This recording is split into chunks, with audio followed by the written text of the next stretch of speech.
Santo, Santo, o Senhor venha derramar a tua bênção nesse nome, Jesus. O Senhor venha curar, libertar, glória a Deus. E que não venhamos sair daqui da mesa de forma Jesus. E ministra sobre o nosso coração a tua palavra. Glória a Deus. Nessa noite é que eu oro e te agradeço. Em nome de Jesus. Amém. A paz do Senhor seja com os irmãos, com cada um de nós. Amém. Há 2 domingos atrás eu tive um presente aqui. E foi uma alegria conhecer parte dos irmãos, né, parte dessa igreja. E louvo a Deus pelo convite feito aqui. O pastor não estaria, mas teve que ficar, né? Está descansando aí hoje, sentado nessa cadeira. Aprove a Deus que assim acontecesse. Já fui apresentado aqui, né? Suelen, minha esposa, o meu filhinho que está no colo dela lá é o Caleb, e a Cássia está aqui junto com a Catarina, minha filha também. Nós já estamos sonolentos, porque lá na Aprisco, ou no Aprisco, a gente dorme cedo. Agora chegou a internet lá, está dormindo um pouquinho mais tarde, mas no máximo lá pelas 8h30, 9 horas. Por isso que a criançada já está tudo com sono, até o pastor está com sono. E aí os adolescentes estão indo para lá, né, no acampamento, os pais, aí pode ficar sossegado, lá dorme cedo. Acampamento só que não, né? Acampamento não. Mas o pessoal lá costuma dormir cedo. Então, vai ser um prazer receber os adolescentes lá e os irmãos também que forem lá nos visitar, vai ser um prazer. Eu sou mineiro, né? Dá para perceber pelo sotaque, e queijo eu não vou prometer, mas o cafezinho, se a gente tiver lá, tem, tá bom? E é uma alegria mesmo. Bom, quero te convidar a abrir a sua Bíblia no último livro do Antigo Testamento, o livro do profeta Malaquias. E aproveitar aqui e agradecer ao diácono Marcos, né, que nos recebe na sua casa, recebeu da outra vez, nos recebeu hoje e tem sido bênção para nós também, essa estadia. Depois, se você quiser tomar um café gostoso, é lá na casa do Marcos e da Cíntia, tá bom? Propaganda feita do café, gostoso. Bom, Malaquias capítulo 3, você já deve ter lido bastante aí, pelo menos aqui essa parte do versículo de número 10, ouvido bastante, ouvido erroneamente, acertadamente, sobre dízimo, sobre oferta. Mas eu quero te convidar a ler aqui comigo, nessa noite, a partir do versículo de número 13. Então, Malaquias 3, 13 até o 18, nós vamos ler aqui. E se você já sabe de cor esse texto, eu te convido a olhar para a tua Bíblia e atentar para os detalhes, as vírgulas, os pontos, a colocação, né, das palavras aí. Se não sabe de cor, então aí olha mesmo para a tua Bíblia, acompanha com atenção a leitura desse texto, porque é a palavra de Deus. É a palavra de Deus para você, para mim, para cada um de nós. Foi a palavra de Deus lá do passado para a nação de Judá, a nação de Israel, e continua sendo a palavra de Deus para nós hoje. Diz assim o texto: as vossas palavras foram duras demais para mim, diz o Senhor. Mas vós dizeis: que temos falado contra ti? Vós dizeis: inútil é servir a Deus. Que nos aproveitou termos cuidado em guardar os seus preceitos e andar de luto diante do Senhor dos Exércitos? Ora, pois, nós reputamos por felizes os soberbos. Também os que cometem impiedade prosperam. Sim, eles tentam o Senhor e escapam. Então os que temiam o Senhor falavam uns aos outros. O Senhor atentava e ouvia. Havia um memorial escrito diante dele, para os que o temem, ou para os que temem ao Senhor e para os que se lembram do seu nome. Eles serão para mim particular tesouro naquele dia que preparei, diz o Senhor dos Exércitos. Poupá-los-ei como um homem poupa o seu filho que o serve. Então vereis outra vez a diferença entre o justo e o perverso, entre o que serve a Deus e o que não o serve. Amém. Vamos orar mais uma vez? Ó Santo Espírito de Deus, que nos conduz, que tem conduzido as nossas vidas, que conduzirá a nossa vida e a nossa existência eternamente. Meu Deus, nós nos prostramos diante do Senhor, ao Senhor que nós adoramos e louvamos nessa noite. Nos prostramos diante do Senhor da tua santa palavra. Ó Deus, para que o Senhor mesmo venha falar conosco. Nós precisamos do Senhor. Nós precisamos ouvir a tua voz. Ouvir a tua voz aqui, ouvir a tua voz no nosso dia a dia, ouvir a tua voz, Deus, em todos os momentos da nossa vida. E por isso nós clamamos, fala conosco, ó Deus. Fala conosco, ó Espírito Santo. O Senhor que é presente aqui no nosso meio, venha nos instruir. É essa a nossa oração em nome do Senhor Jesus. Amém. Irmãos, aqui o livro de Malaquias, ou os livros dos profetas, os profetas menores de uma forma específica, tratam de alguns oráculos de Deus, oráculos esses, ou ordenanças de Deus sobre condenação para uma nação perversa, uma condenação para um povo que se afastou de Deus e que se afasta continuamente de Deus. Se você observar o povo de Israel, e especificamente a nação de Judá, que é a nação separada pelo próprio Deus para dar continuidade ao reinado de Davi, nação na qual viria o Senhor Jesus, nascendo, sob a lei dos homens, sendo o próprio Deus. A nação de Judá, esse mesmo povo, que tem esse nome conhecido, que nós cantamos aqui, do qual saiu o leão da tribo de Judá, o próprio Jesus, ele veio da tribo de Judá. É uma nação que se afasta de Deus continuamente. Se os irmãos não concordam com isso, essa nação, a nação de Judá, também estava presente quando Israel caminha no deserto do Egito para Canaã, uma caminhada que duraria no máximo aí uns 2 meses, para demorar bastante, por causa dos animais, das crianças, a travessia do mar, ainda esperar algumas coisas acontecer, como as tábuas da lei, mas vamos colocar aí uns 2, 3 meses. Essa nação, junta com a nação de Israel, ou a nação de Israel, naquele tempo, em uníssono, demorou 40 anos para atravessar um deserto, numa caminhada que poderia ser muito bem mais curta. Por quê? Essa nação se afastou do Senhor. As nações, Israel e Judá, se afastavam continuamente de Deus. Então os oráculos de Deus vêm para trazer sobre a nação o pré-anúncio, o anúncio anterior de que o Senhor Deus iria castigar aquele povo por causa do afastamento. Um castigo que não é apenas por causa do castigo, mas um castigo para chamar a nação de volta ao Senhor. E este texto aqui também é parte desse oráculo, é parte da fala de Malaquias, a qual conduz o povo a olhar para Deus e perceber que Deus é aquele que cuida do seu povo. O Senhor Deus cuida de você, o Senhor Deus cuida de mim, cuida desta igreja, cuida da sua igreja espalhada pela face da terra, aqui no Brasil e em todos os lugares do mundo. Deus conduz a sua igreja, e Ele tem cuidado da sua igreja, e conduz a sua igreja de uma forma muito especial, como nós vemos lá no livro do Apocalipse, o último livro do Novo Testamento. O Senhor Jesus tem a sua igreja, a igreja nas suas mãos, dentro da sua mão. O candeeiro de ouro, os candeeiros estão na mão do Senhor Jesus. Porque o Senhor Jesus, o Senhor Deus, tem a sua igreja numa preciosidade imensa, a qual nós também, como parte dela, assim como as nações de Israel e Judá, nós abandonamos Deus, não fazemos caso da grandiosidade daquilo que Deus fez por nós. Porque o Senhor Deus é aquele que cuida da sua igreja e a enxerga com preciosidade, como uma riqueza. E aqui nesse texto nós encontramos o Senhor Deus chamando a sua igreja de o tesouro. Para ilustrar, eu quero que você pense comigo. Eu sei que posso parecer um pouco velho aqui agora, contando essa ilustração, mas a ilustração é da televisão aí. Eu tenho cabelo branco aqui, mas eu sou mais novo que o pastor, graças a Deus. Eu tenho 41 anos. Eu acho que ele é mais velho que eu, não sei. É verdade, ele acabou de dizer aqui. Tem 41 anos, apesar dos meus cabelos brancos. Mas já assistiu Chaves. Você também já assistiu, né? Não? Nunca assistiu? Lógico que já. Tem uma historinha lá, todas elas, caminham em cima de uma família só, lá uma vila, de moradores num condomínio. Tem um lá que não paga aluguel, só deve 14 meses de aluguel. Mas ali naquele cenário ali tem um menino chamado Kiko, que os irmãos conhecem muito bem. Rechonchudinho,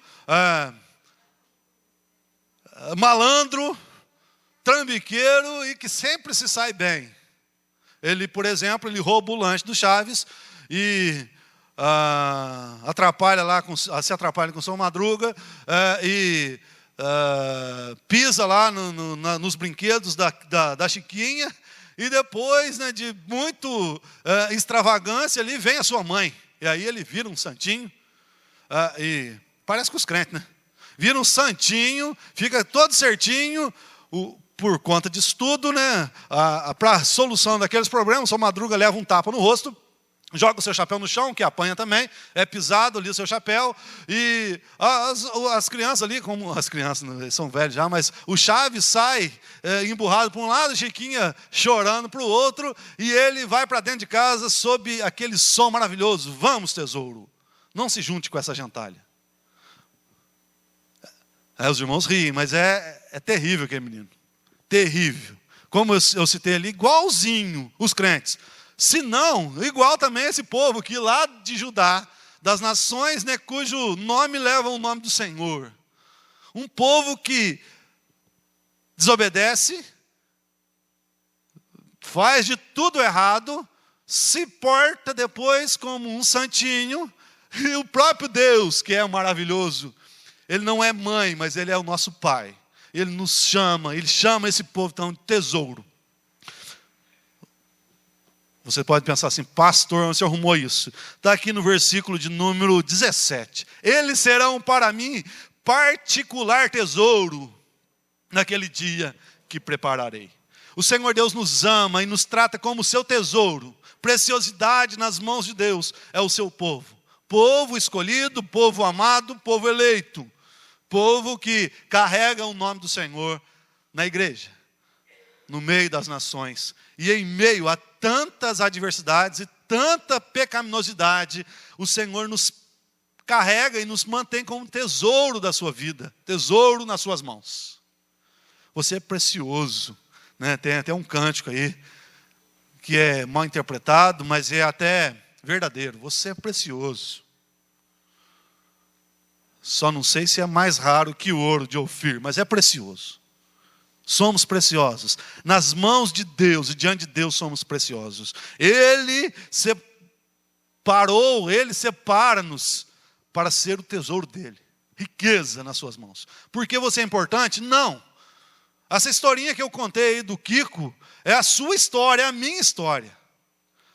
Até pensando dessa maneira, depois, não sei nem se o pastor vai me chamar mais ou se os irmãos presbíteros vão deixar. Mas você é semelhante ao Kiko. Faz coisas erradas, depois chega diante de Deus e fala assim: Deus, o que eu fiz? Não fiz nada de errado.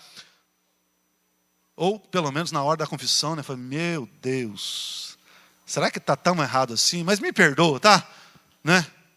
Não, sei que os irmãos aqui são crentes. Mas veja só a semelhança. Pensando nesse aspecto aqui, você e eu somos semelhantes ao Kiko, ou, como não é palavra de Deus, você e eu somos semelhantes ao povo de Judá. Veja aqui, os versículos 13, 14 e o 15 também. O povo está dizendo assim: não fiz nada de errado, não tem nada de errado. Quando a gente olha para a nação de Israel, o povo estava em pecado, abandonava o Senhor e abandonou o Senhor sempre. O texto que nós lemos aqui anterior, o texto lá de Isaías, o ano da morte do rei Uzias, aquele ano foi terrível, porque a nação de Judá tinha abandonado Deus, abandonado mesmo pela liderança do próprio Uzias, que era um grande rei, mas que abandonou o Senhor. Depois, lá no final da vida, ele falou assim: eu estou poderoso demais, acho que eu vou até ser sacerdote agora. Dispensa o pastor, deixa comigo, que eu vou também oferecer o holocausto. Ficou leproso e a sua lepra o levou à morte. Mas a nação caminhava dessa maneira, abandonando Deus e se portando como santo. Isso é antigo. Primeiro rei de Israel, aquele moço bonito, né? Alto, do ombro para cima, mais alto do que todo mundo, a ponto de olhar numa multidão e ver Saul lá no meio, mais alto, belo. Fez a mesma coisa de Uzias, quis oferecer o holocausto lá. Aliás, ele tinha desobedecido a Deus, enquanto Deus tinha mandado destruir uma nação lá, e foi lá, trouxe o melhor do gado, né? Trouxe o rei como medalha, como troféu, e depois falou, não, esses bois aí são para adorar a Deus. Aí vem aquele versículo, melhor é obedecer do que sacrificar. Que os irmãos cantam, ouvem por aí. Obedecer a Deus é muito melhor do que sacrificar. Mas Saul não quis saber fazer assim. As nações, dirigido por esse rei, Saul, pelo rei Uzias, que nós vemos aqui, por outros reis, sendo anunciado os seus oráculos pelos profetas, como Isaías, nós lemos aqui um texto, Jeremias, todos os profetas menores, assim também como Ezequiel e Daniel, e Daniel especificamente, posterior a esse aqui, porque é um profeta pós-exílico, mas eles recebendo as palavras de Deus, eles dizem assim, o que nós temos feito de errado? Quando Deus diz as vossas palavras foram duras, eles dizem aqui no versículo 13, o que nós temos falado contra o Senhor?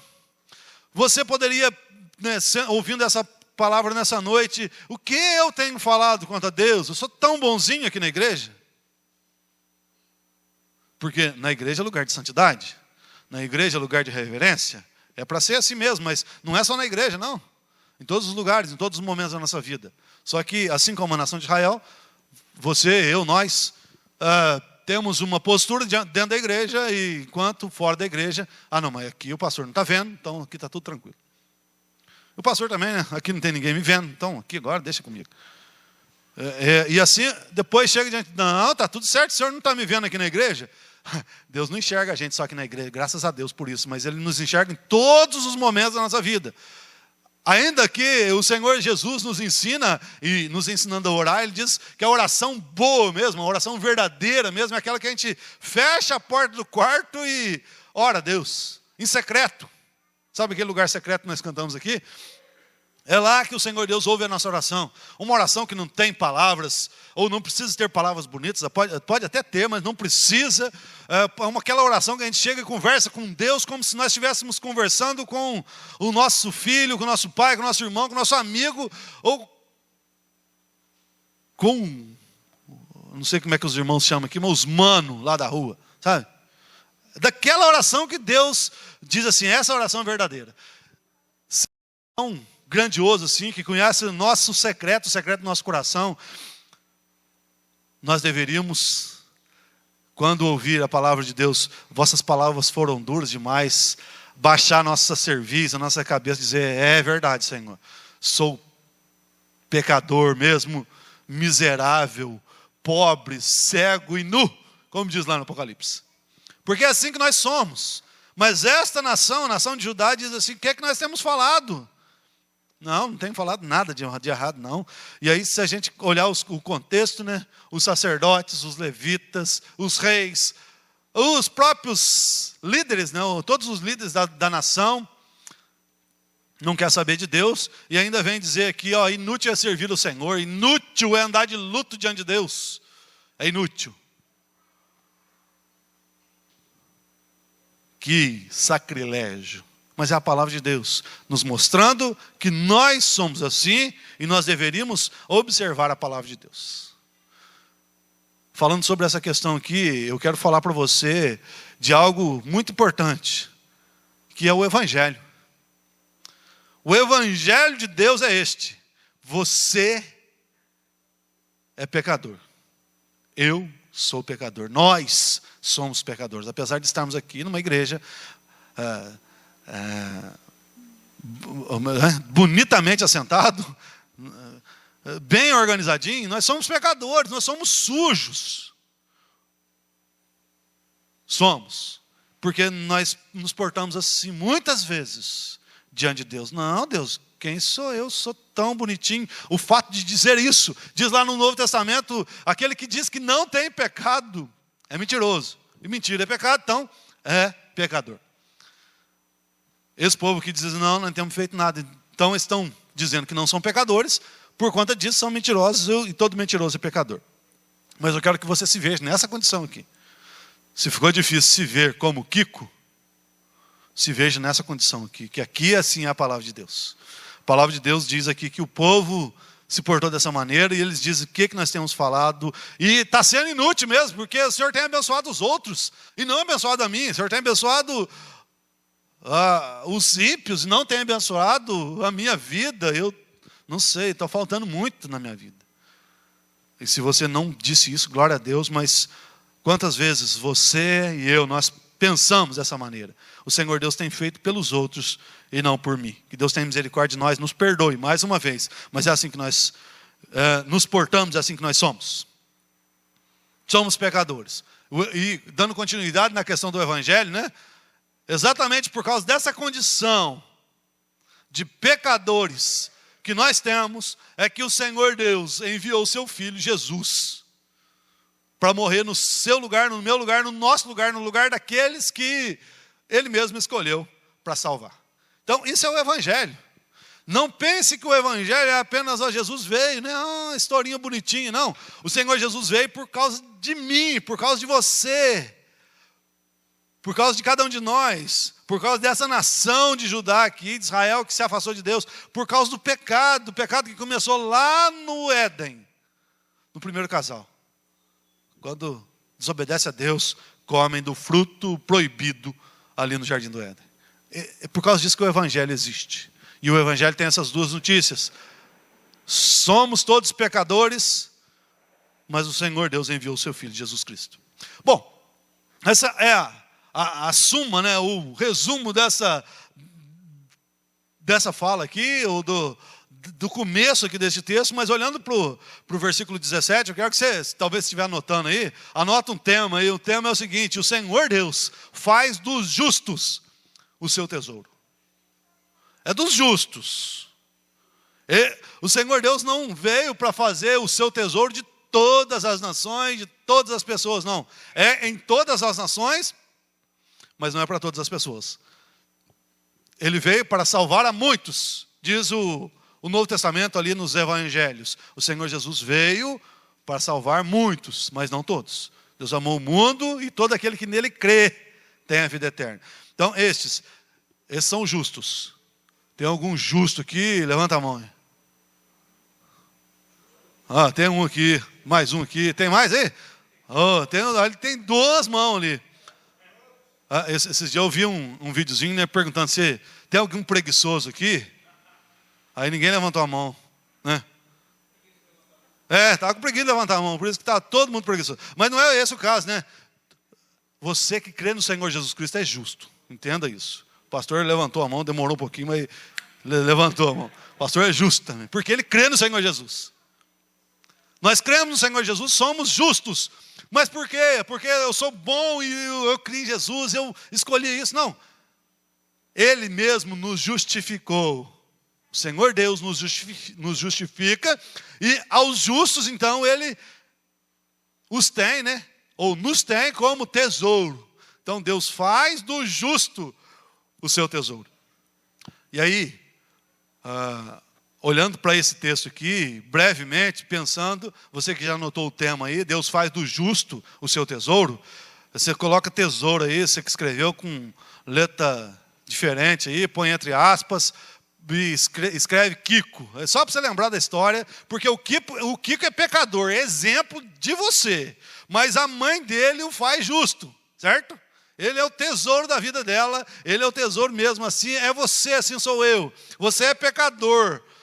Eu sou pecador. Até o Marcos ali é pecador. Só sei o nome do Ed Armantes aqui, que é o Ed, e do Marcos, e mais algum ali. E do Daniel também, e da Catarina, e da Cíntia. O resto não sei o nome, por isso que eu não vou citar. Mas você é pecador. Mas Deus te justifica, e justificou na pessoa do Senhor Jesus Cristo. Por isso você é o tesouro dele, porque ele fez uma obra, não porque você faz boas obras. É simples assim. E aí, sobre isso, o pastor já deve ter ensinado sobre a salvação pela graça. E nós fomos justificados pela graça, pelo sacrifício de Jesus. E aí, tendo recebido tudo isso, ele ainda nos diz: olha, você que foi escolhido, foi justificado, eu faço de você uma riqueza, você é o meu tesouro. Deus diz, é isso que ele diz aqui: eles serão para mim naquele dia que prepararei o particular tesouro. E aí, o que Deus faz com esse tesouro, então? Primeiro, olhando aqui para o versículo de número 16, ele ouve. Os que temem ao Senhor, esses que são escolhidos, os que são o tesouro de Deus, são alvos do ouvido de Deus. Quando você ora, quando eu oro, quando eu clamo, ou quando até reclamo diante de Deus, quando eu conto as minhas necessidades num pedido de oração, sabe a reunião de oração, que a gente vai fazer o pedido, chega na hora, a gente esquece de orar. Quando a gente faz o pedido, Deus ouve atentamente a nós, porque nós somos justos, fomos justificados por Cristo Jesus. Então, os que temiam o Senhor falavam uns aos outros, o Senhor atentava e ouvia. O Novo Testamento diz assim: confessa os vossos pecados uns aos outros e orai uns pelos outros, os vossos pecados serão perdoados e as vossas enfermidades serão curadas. Quando nós confessamos, ou quando nós pedimos, né, às vezes até diante de Deus, mas pedindo para outra pessoa, ora por mim aí, porque eu estou precisando de uma cirurgia. Eu estou confessando a minha necessidade, o meu pecado para outra pessoa. Quando eu confesso mesmo meu pecado para o outro, confesso aqui para você que eu estou até bonitinho aqui, vesti tem uma camisa de manga comprida, mas eu pequei hoje já. Não vou contar o pecado, porque senão você vai me julgar. Mas eu pequei hoje já. Quando eu falo isso, o Senhor, Deus me ouve. O Senhor atenta para a minha necessidade. O Senhor ouve com atenção. Veja que preciosidade você é para Deus, ao ponto dele prestar atenção em você. Nós cantamos uma música aqui também, né? Não tinha combinado com ninguém não. Mas quem é Deus? Cadê o menino que canta? Forte mesmo. Quem é Deus? Se a gente fosse responder por esse texto, é aquele que me ouve com atenção. Sabe? Não sei se você gosta, né? Quando você está falando com alguém e a pessoa não liga. Só a nível de ilustração também, quando você chega diante do médico, o seu médico. Porque eu não chego diante do meu médico, não. Porque os irmãos aí devem chegar e falar: o meu médico é o fulano de tal. Eu vou naquele que está lá no posto, sabe? Esse é o meu médico. Aquele que está lá no posto no dia. Bom, mas você chega diante do médico, começa a contar: ô, seu doutor. E ele começa a escrever num papelzinho lá. Não é assim? Você gosta? Adora. Ô, vontade, né, de esmiuçar o cérebro dele. Não é verdade? Mas o Senhor Deus não faz isso conosco, não. Quando você começa a falar as suas lamúrias, Ele atenta, Ele ouve com atenção, Ele olha nos seus olhos. Porque Deus é bom. Deus é amoroso. E Ele te tem como preciosidade. Por isso Ele atenta para o que você fala. Muito diferente. Se tiver algum médico aqui, me perdoe, viu? Aí o dia que você for atender alguém lá, você não escreve no papelzinho, não. Ai, não. Porque é muito ruim quando você... E deve ter, né? Agora já foi. Já falei. Mas o ser ouvido com atenção, nós gostamos muito. E quem nos ouve com atenção é o próprio Deus. É o próprio Deus. Porque um estava falando para o outro aqui, não sei o quê e tal. Mas aqueles que temem o Senhor são ouvidos com atenção. Quem são os que temem o Senhor? Aqueles que são o tesouro de Deus, justificados por Ele mesmo. Como é bom o Senhor. Então, em primeiro lugar, você anota aí, se você estiver anotando. O tesouro, né? Aqueles são o tesouro de Deus. Os justos são o tesouro de Deus, feitos pelo próprio Deus. Em primeiro lugar, são ouvidos atentamente pelo próprio Deus. Isso é bom demais. Isso é perfeito. Todos nós gostamos, mas o Senhor, sabendo aquilo que está no nosso coração, Ele faz isso por nós. E é interessante que o ouvir de Deus não é simplesmente ouvir. Ah, estou te ouvindo, pode falar. Não, Ele ouve atentamente, Ele escuta as nossas necessidades. E esse atentamente é para nos atender. Porque Ele não precisava nem ouvir, porque Ele conhece todas as nossas necessidades. Mas Ele nos ouve, porque entre as necessidades que nós temos, uma delas é de ser ouvido por alguém. E Deus atende esta necessidade, nos ouve. E aí atende também aquilo que nós estamos colocando diante dele. Em segundo lugar, aquele que é o tesouro de Deus, tratado como tesouro de Deus. Nós vemos aqui no versículo de número 17, ainda a segunda parte. Depois que está aqui o tema, né, do tesouro, diz aqui o texto: Então, não, eles serão para mim particular tesouro, naquele dia que preparei, diz o Senhor dos Exércitos, poupá-los-ei, como um homem poupa o seu filho que o serve. Ser poupado por Deus é a demonstração de que nós somos tesouro dele. Eu não quero dizer aqui que você vai ser poupado de gripe, né, pastor? Nem da morte. Nós não seremos poupados disso, não. Nós estamos aqui neste mundo para isso. Mas poupado a tal ponto de sermos livres da ira de Deus, da condenação do inferno. É assim que o Senhor Deus nos poupa. Também nos poupa, né, nesta vida aqui, nos dando boas condições, nos dando condições, né, de ter uma vida regrada e uma vida aceitável diante dele. Mas ele nos poupa, assim como um pai poupa o filho que o serve. É lógico que no nosso tempo, essa questão de pai poupar o filho, parece que virou coisa do passado. Porque lá no passado recente, né, eu disse aqui minha idade já, mas pai dava tarefa para filho. Não é muito mais assim, mas dava tarefa para o filho. A minha tarefa, por exemplo, era limpar 5 quilos de café no pilão. Alguém já viu isso aí? Põe café sequinho no pilão lá, que veio lá da roça, soca ali com uma madeira, chama mão de pilão, né? E soca, depois coloca na peneira, sopra lá para a palha sair, e aí 5 quilos. Tarefa boa, né? Mas só que criança não faz, né?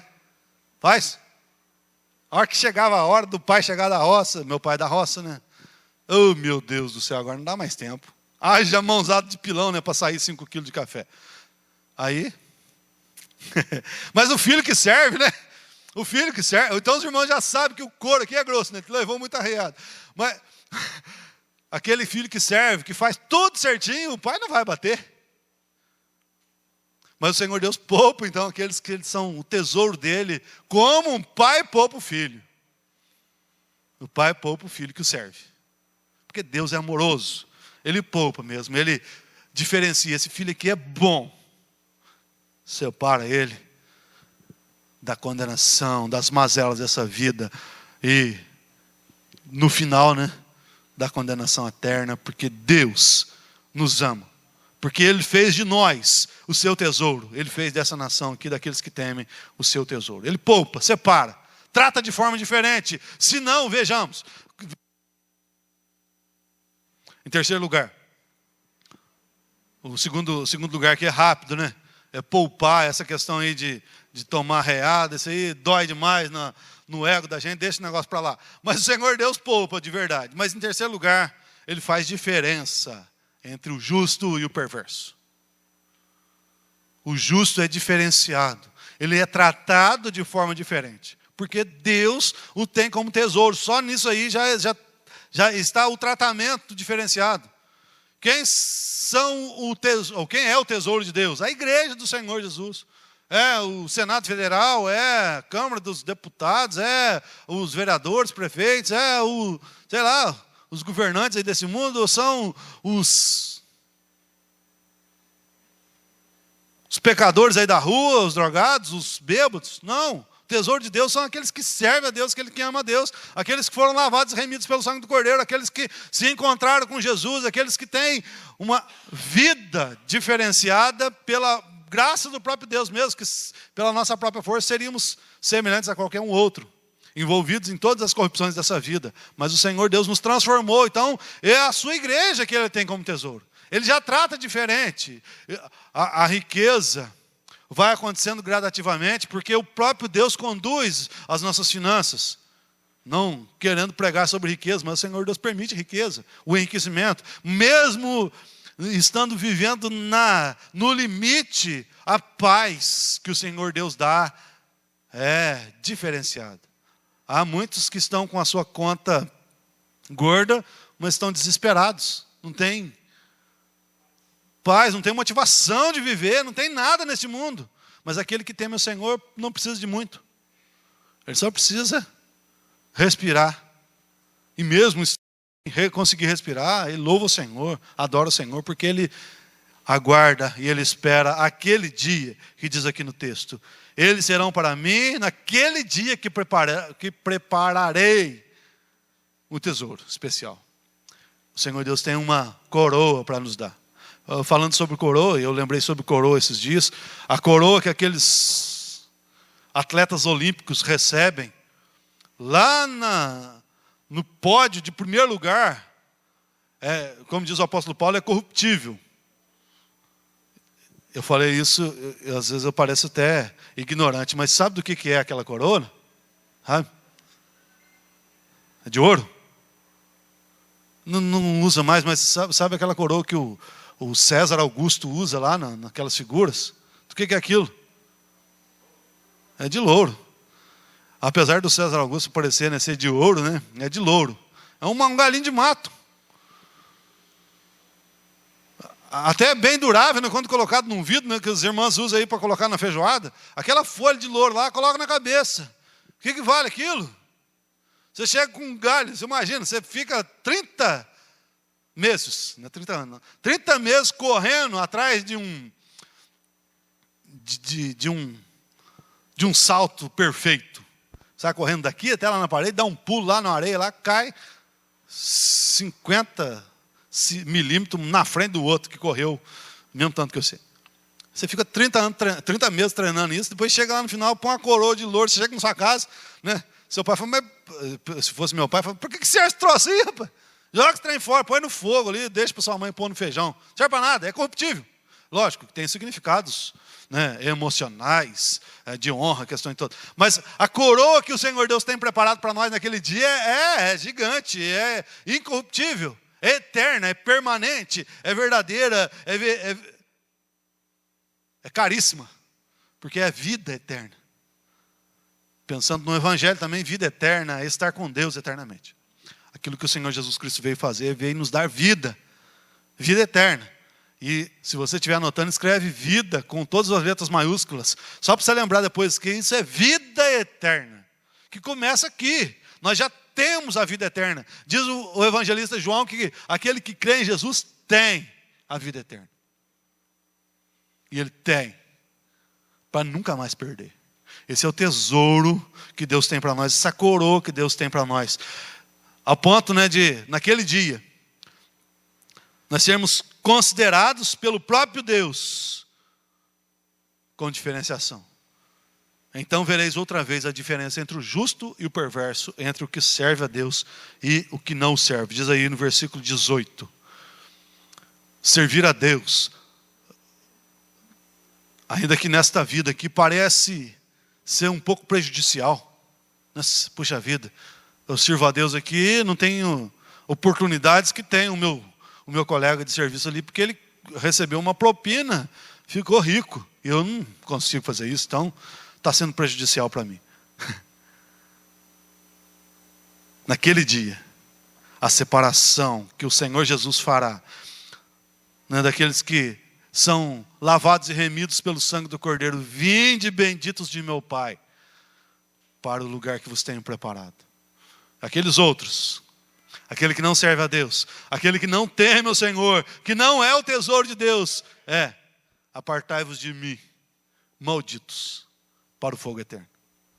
Essa é a diferença de tratamento que o Senhor Deus fará conosco, para nós, os tesouros, ou o tesouro da sua mão, a sua igreja.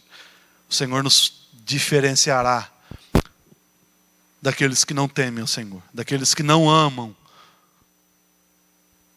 a sua palavra, não amam o Senhor, aqueles que não são o seu tesouro, aqueles que não foram lavados e remidos pelo sangue do Cordeiro. Por quê? Não quiseram, porque não foram escolhidos, porque não temem o Senhor, porque não querem saber de Deus, porque vivem no pecado e querendo cada vez mais o pecado, porque não amam o Senhor. Culpa dessas pessoas. Nós que seremos tratados como tesouro de Deus, não é por nossa causa, não é pela nossa própria culpa, né? O culpado de eu ir para o céu é a minha mesmo, a culpa é minha, ou o merecimento é meu. Não, o merecimento é do próprio Deus, que nos trata dessa maneira.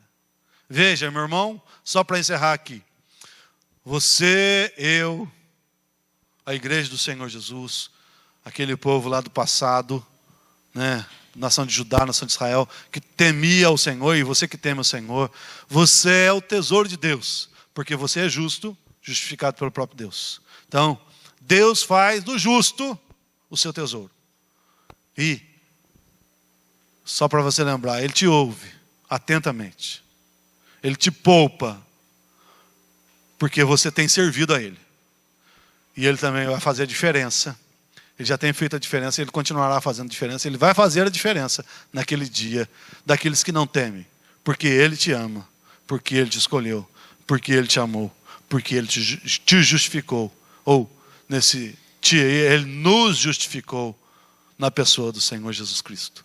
Que assim, Ele mesmo, que te faz o tesouro dele, te encha de alegria, de ânimo, de coragem, para continuar essa caminhada, servindo a Ele, amando a Ele, temendo-o, sendo o seu tesouro, para a glória dele mesmo. Amém. Jesus.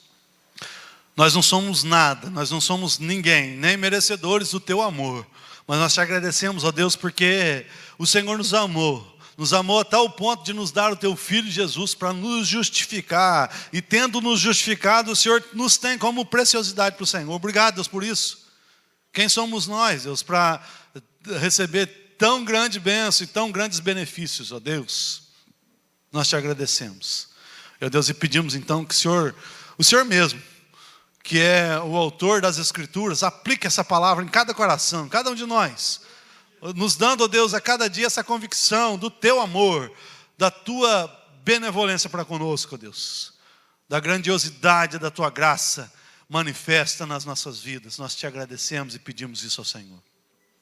Ó Deus, em nome de Jesus, que o Senhor mesmo visite a cada um, Deus, com a tua bênção, bênção da tua proteção, bênção do teu cuidado, do teu amor.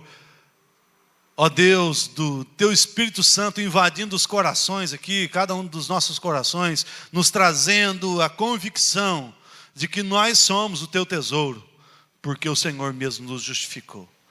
Ó Deus, enche-nos dessa certeza e essa bênção recaia sobre as nossas vidas, nos dando, Deus, o Senhor mesmo, uma semana abençoada, um ano abençoado. Nós estamos ainda no início do ano, ó Deus, com perspectiva de que a tua bênção recaia sobre nós, sobre a tua igreja, nos fazendo a cada dia vencedores no nome do Senhor, para a glória do teu nome. Enche-nos, Deus, dessa graça, dessa proteção também que te pedimos. E assim, nós agradecemos ao Senhor por tão grandes bênçãos mais uma vez. E agora, a igreja do Senhor, o povo de Deus, que a graça do Senhor Jesus Cristo, o amor de Deus o Pai, a comunhão, as consolações do Espírito Santo repousem sobre a sua vida, sobre a vida de todo o povo de Deus, aqui neste lugar e em todos os lugares deste mundo, hoje, agora e para todo sempre. Amém.